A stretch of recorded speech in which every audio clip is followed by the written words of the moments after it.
recess, eating lunch, coming to chapel, prayer, all of those things are gonna be important to you for the rest of your life. Even though I'm a grown-up, that foundation that I got here is still something that I use to this day. I still, before I eat my breakfast, in my conscience, I know, hey, I don't want to rush and just eat. I want to make sure I give thanks for this breakfast. And I learned a lot of those foundational rules and ways of life here. It was a great foundation for me. I learned how to be good to my fellow classmates here at this school. I learned how to follow the directions, like you said, with a fix-it ticket. I learned all that here, even though it was a different system. The foundation was still the same.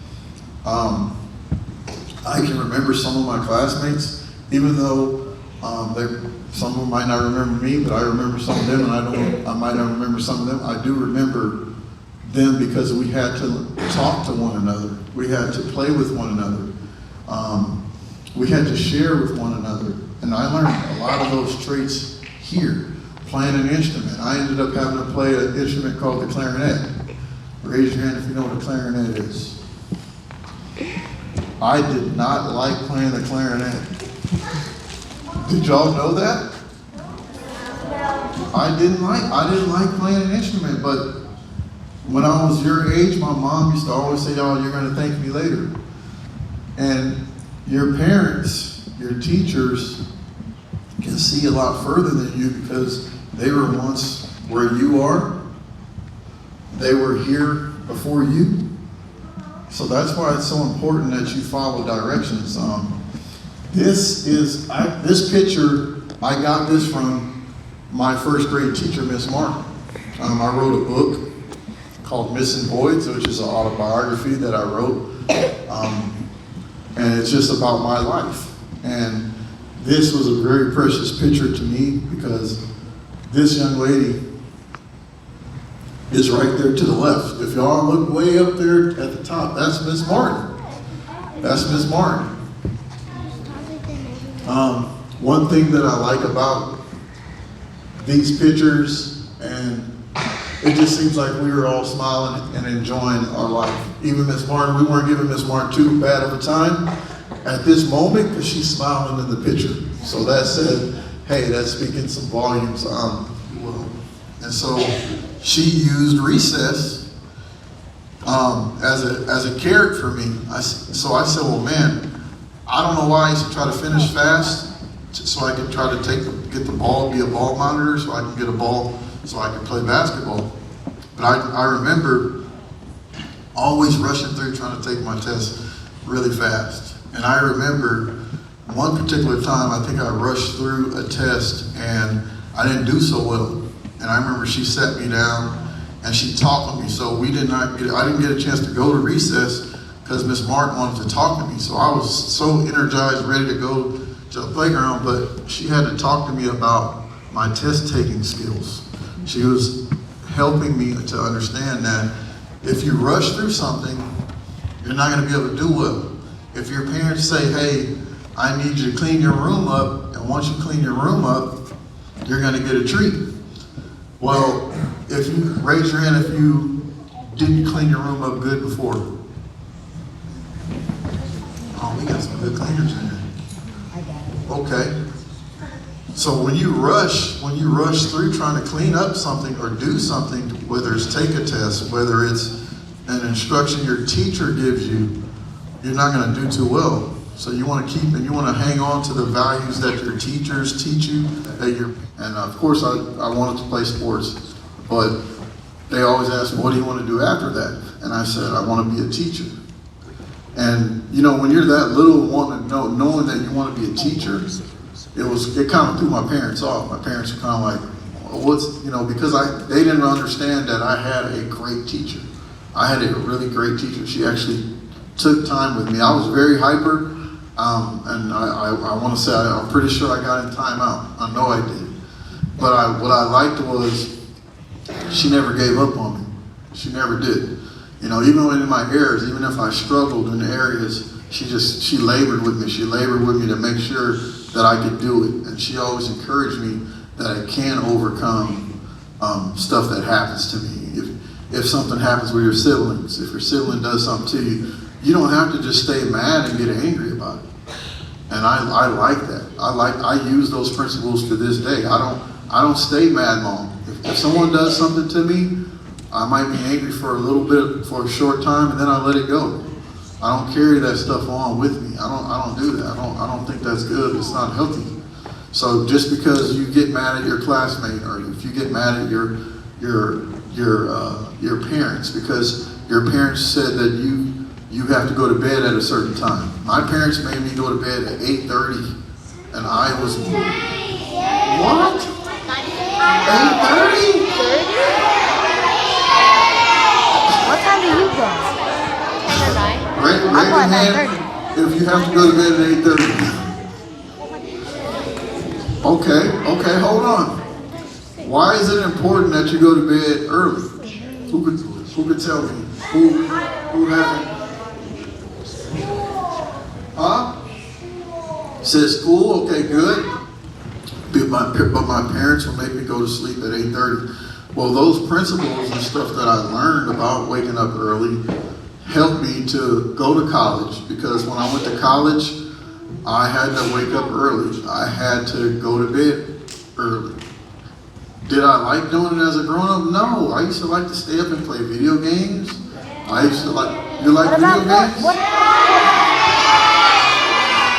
And so this book right here, I wrote 9 books. This is a book about, it's called Super Kids Healthy Adventures. This book is a real book about what I used to have to do when I would come to school. Before I came to school, my parents would make me go wash my face in the morning and brush my teeth. Raise your hand if your mom or dad or your parent makes you wake up, wash your face, or brush your teeth. Raise your hand. Okay. That's what this book is about. And I know she had a lot of questions for Dad, so I put it in a book so she could read the book. And also too, not just for her, I wrote it because I wanted to show other people how I was able to overcome different things. I had a mentor, you know, but it started with Miss Martin. She was my mentor. I found a good mentor. And as teachers, I teach now, I'm a teacher too. But what I noticed with working with children, I've been teaching for about 15 years now. And what I've been learning about that is you can either be a teacher that is making an impact, or you can be a teacher that's making a negative impact. I had a lot of good teachers that made good impacts. And so me as a teacher, I wanted to be someone that made an impact on a child's life. You know, I wanted to be that kind of a person. And so when I wrote my book, I put all my teachers that impacted my life, that helped me to become the person I am today. My mentor, he helped me become, I wouldn't have wanted to find a mentor or have someone that could help me if it didn't start with Miss Martin, because I was at school more than I was at home. So having somebody positive in my life that was helping me and showing me how to be a better person. Your teachers care about you. There's no way that they're spending that time away from their family to work with you. You want to give them the best you have. You want to be the best you have. And I know you all can be. I know you guys all will be. But man, don't give your teachers a break sometimes. Sometimes I know y'all don't understand, but they do a lot. They do a lot. You know, sometimes they're a counselor. Sometimes that they're therapists. Sometimes they have so many different hats and titles that they do to help you. They really care for you, you know. Are you surprised? Yeah. I was kind of surprised too. He's a little bigger than when he was in that picture, huh? Did you find him in that class picture? Yes. Did you find him? I did. We got it, the stripe. What color shirt does he have on? The stripe. Red and white stripe. Absolutely. Got it. we were very fortunate to have a lot of friends that year. And yes, Taiwan kept me busy.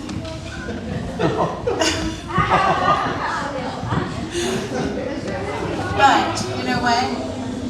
It was so wonderful to hear his memories. Because you can imagine, I mean, think about where you're sitting right now. Have you been here very long? No, he hadn't been here at Los Altos very long either. But look at all the things that he's done. He didn't even talk about how he works with young people, with young men who want to play football, and all the good things he's doing, because there's a lot of discipline that comes with playing a sport, right? Okay. So I know you've been great listeners, and nobody seems to have any questions. What I would like to do is I would like to invite Taiwan to come back up, because I would like to pray with him. But you know what? He's busy doing a lot of things as a girl. Taiwan, I thank you for everything that he has gone through to make it here today, back to his elementary school. Father, I thank you for what you've done in his life, how you have worked, how you have shown him the way that you want him to go. For each one of us, that you have a plan for us, and you are showing him what his plan is.